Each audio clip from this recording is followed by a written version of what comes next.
I glanced at my reflection in the elevator's mirrored panels, adjusting the $70.00 blazer I had snagged during a Labor Day sale at Nordstrom Rack.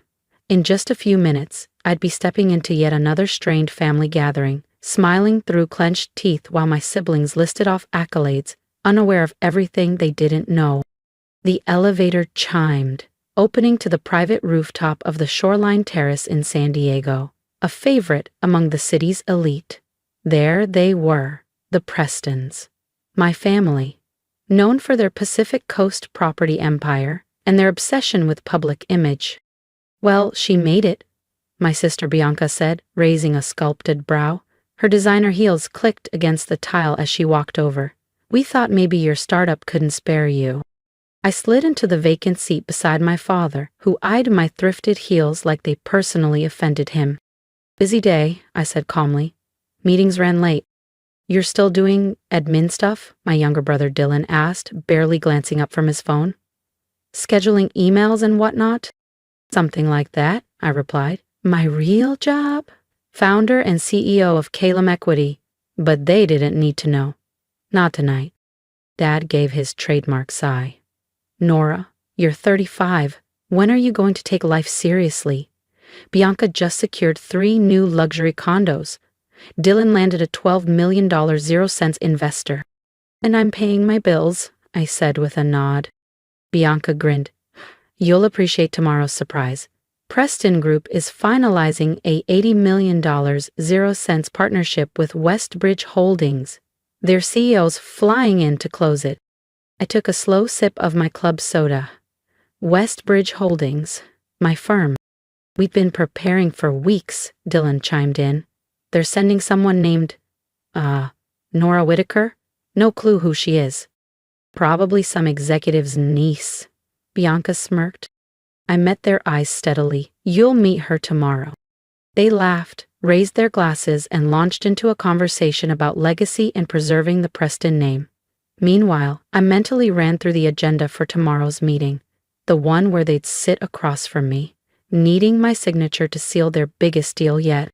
They've always called me the black sheep, still do, but after tomorrow, they'll call me boss.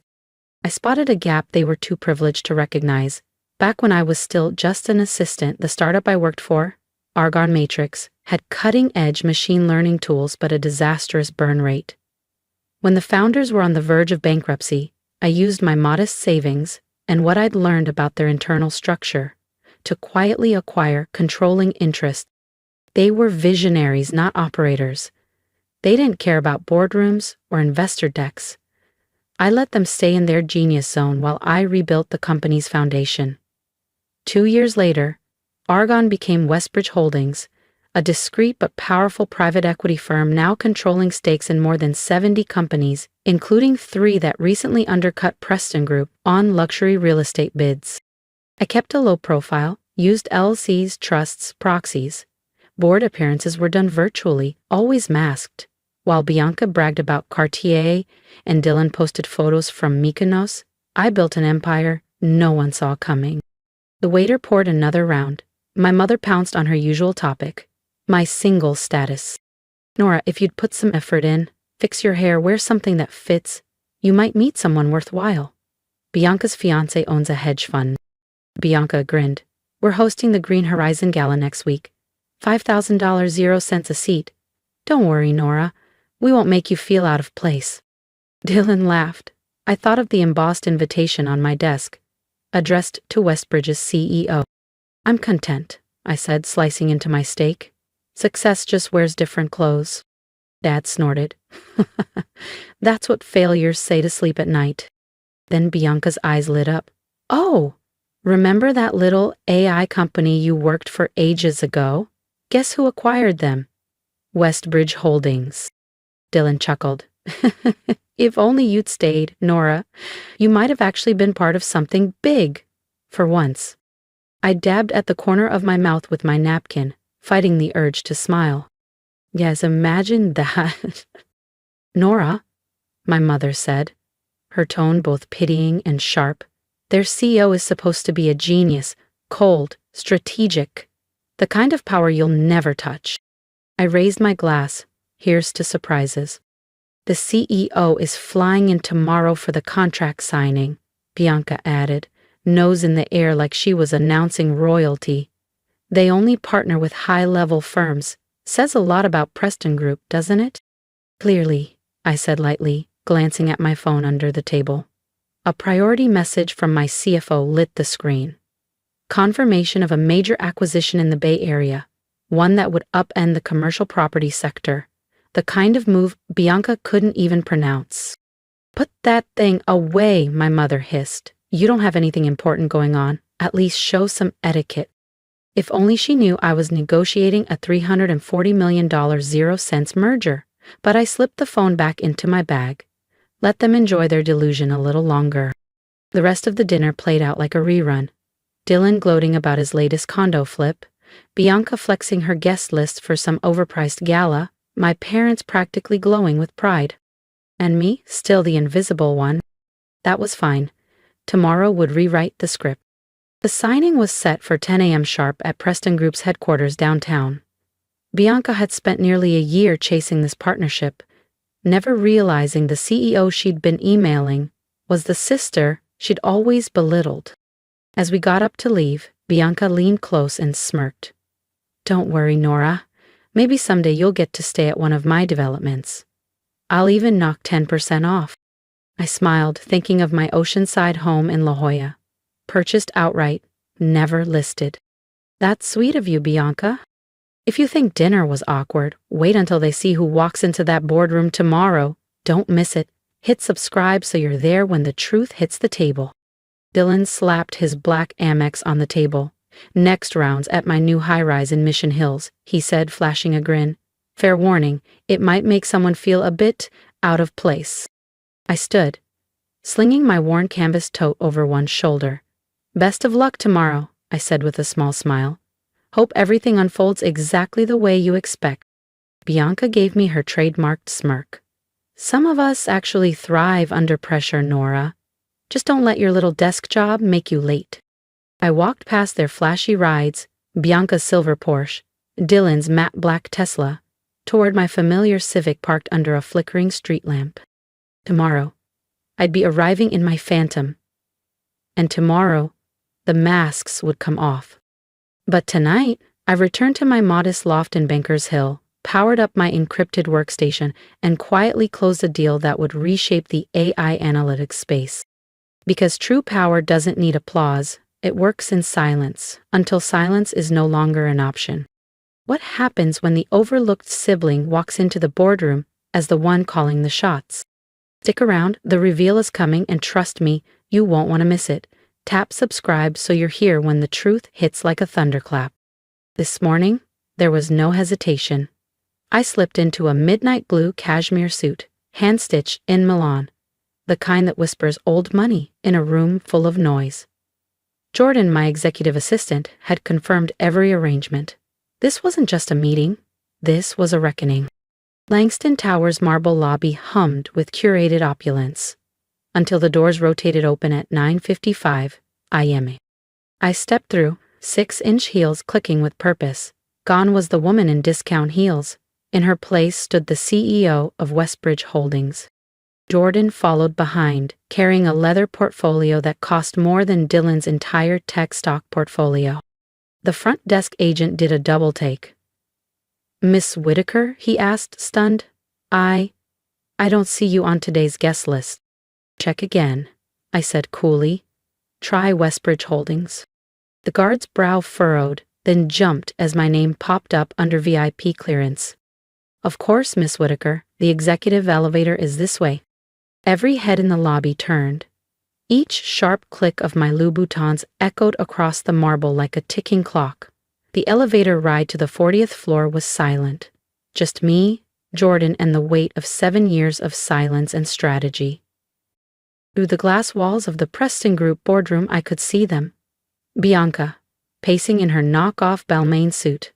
Amusing, since Westbridge now owned the global licensing for that brand. Dylan tugged at his tie, a nervous habit he'd never grown out of. My parents sat at the head of the table, glowing with anticipation. Utterly unaware, they're expecting Westbridge's CEO at exactly 10 a.m. Jordan said, checking his Rolex. Are you ready? I gave a soft smile. I've been ready for 7 years. At 10 o'clock sharp, Jordan opened the door. Voices died instantly. 4 pairs of eyes turned toward me. Curiosity shifted to confusion, then dropped into stunned disbelief. Nora? Bianca croaked. What? What are you doing here? We're about to start a very important meeting, my father said, his tone clipped. I know, I replied, setting my briefcase down and flipping the latches open. That's why I'm here. My mother's gaze narrowed. Nora, this isn't the moment for jokes. I slid a printed agreement across the glass table with perfect calm. It's not a joke, I said. The CEO of Westbridge is already here. Silence fell. Thick, crushing, real. My mother's fingers gripped her pearl necklace like a lifeline. Dylan looked like he'd forgotten how to breathe. This is ridiculous, Bianca snapped, her voice cracking. Where's the real CEO? I simply looked her in the eyes. You're looking at her. I smiled and slid my business card across the glass table. Smooth ivory stock, matte finish, elegant, restrained. Just black ink. No title embellishments, no logo clutter. Nora Whitaker, founder and CEO, Westbridge Holdings. My father snatched it up like it might dissolve. His face turned a blotchy crimson that clashed horribly with his navy sport coat. This has to be some kind of joke. Westbridge is worth billions. You're just a what? I asked, steady. A nobody? A failure? The family embarrassment? Jordan stepped forward, placing sealed packets in front of each person. Finalized investment agreements, I said coolly. Have your legal team pay close attention to Section 7.2. It outlines operational oversight clauses. Non-compliance is a deal-breaker. Bianca tore into hers like it might bite back, flipping pages with shaking hands. This can't be right, she whispered. You answer phones. You do office admin. Not since I was 28, I replied. The startup I worked for, I bought it, rebuilt it, scaled it. Since then, I've acquired more than 50 companies, including, as of last quarter, the West Coast holdings of Lenox Capital. Dylan sank into his chair, speechless. Beth Penthouse you brag about? I added. It's underwritten through a REIT I control. My mother's voice trembled. But the Civic, your apartment, you wear the same coat every winter. Intentional, I said. Some of us invest in assets, not appearances. Power doesn't always announce itself. My father's voice dropped, acidic. Why keep this hidden from us? Because you only respect what you can dominate, I said evenly. And I had no intention of being controlled. I stood, smoothing the fabric of my silk skirt, balanced, unshaken, the black sheep no longer.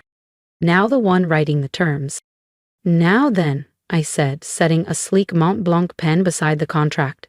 Shall we go over the terms of Westbridge Holdings' $80 million, 0 cents investment into Preston Group? It's a considerable sum. Best we clarify exactly what you're signing. Bianca had gone ghostly pale, verging on green. Wait, I've been negotiating with you this whole time? Via intermediaries, I nodded, though I'll admit your original pitch was wildly overvalued. Fortunately, I already had the internal numbers. What followed was an exquisitely painful hour for them. I guided them clause by clause through the Westbridge agreement, pausing just long enough at key sections to watch panic bloom behind their composed faces. The $80 million 0 cents wasn't charity. It was triage. Preston Group was bleeding cash behind the facade. Their glossy marketing couldn't mask the truth any longer, and I had every invoice to prove it. Of course, I said, flipping to the final section, this deal comes with conditions, namely, leadership restructuring. I looked straight at Bianca. You'll be removed as project lead. Effective, immediately. Her jaw dropped. You can't, this is my initiative. I built this. Actually, you fronted it, I replied. But every one of those deals? Funded through Westbridge shell subsidiaries. You've been selling my strategy in your name. I turned to Dylan, whose confident smirk had vanished. And those leveraged loans you've been hiding? We hold most of the debt. So, technically, you now work for me. My father stood red-faced. Now hold on, Nora. This is outrageous. You can't just— I can, I said smoothly. And I have. Westbridge isn't some boutique firm. We own pieces of over 70 major corporations. Your company barely registers. I paused, letting the truth land. But since we're family, I'm giving you a choice. Sign the deal, accept the terms, or decline, and watch the whole house of cards fall when I call your debt due. Silence settled like dust across the boardroom. Bianca's shoulders trembled with quiet sobs. My mother, always so composed, sat hollowed, as if decades of image management had collapsed in an instant. Dylan stared at the contract as if it might burn through the table, and my father finally lifted the pen. His hand trembled, decades of pride and control cracking as ink hit paper. One by one, they signed. Jordan gathered the signed contracts as I stood, slipping on my tailored coat. I have another meeting across town, I said, buttoning it with care. Feel free to let yourselves out. I cast one last look around the marble-trimmed room. My actual office makes the space look like an upscale supply closet. Jordan will guide you through the transition. At the door I paused. Oh, and Bianca, about that Green Horizon gala next month. She blinked, wary. Yes. Don't worry about an invite, I said, smiling faintly. I bought the venue last year. Actually, I own most of the buildings your galas are hosted in. Funny how that works, isn't it? The ride back to Westbridge True headquarters, an understated tower in La Jolla with ocean views, gave me space to breathe. The confrontation had been deeply satisfying. But it wasn't about revenge. It was about release. I was done pretending. My phone buzzed. A text from my mother. Why didn't you tell us? I gazed out over the San Diego skyline, remembering every dinner where they mocked my clothes, my car, my silence. Because you never would have believed me. You only hear what roars. In the months that followed, the tides shifted. Bianca was moved to a strategic advisory post, graceful exile. The projects she claimed were properly credited to Westbridge's analysts. Dylan's portfolio was folded under our distressed assets division. His name remained, but the autonomy? Gone. As for my parents, they rewrote the past with remarkable ease. Suddenly, they'd always known I was exceptional. They bragged to their friends about their brilliant daughter, the elusive investor behind Westbridge Holdings, the visionary who just needed time. I let them talk. It cost me nothing. I kept my modest Bankers Hill apartment, for balance, and finally retired the Civic, donating it to a San Diego Women's Resource Center. My true residences, including the penthouse atop the Westbridge Tower, stayed private. My sanctuaries. The next family dinner, it was held in my executive suite, 60 floors above the city. They admired the panoramic ocean views, the curated art, the hushed, understated wealth. I lifted a glass of Brunello worth more than Bianca's wardrobe. Success, I said quietly, isn't about what you flaunt. It's about what you build when no one's paying attention. No one replied. For once, the black sheep had silenced the flock. But here's the twist. I still shop at Target. Because real power doesn't perform. It simply is. If you made it to the end of my story, thank you for seeing me. I was the one they dismissed, the quiet one, the underestimated. But I've learned you don't need applause to matter.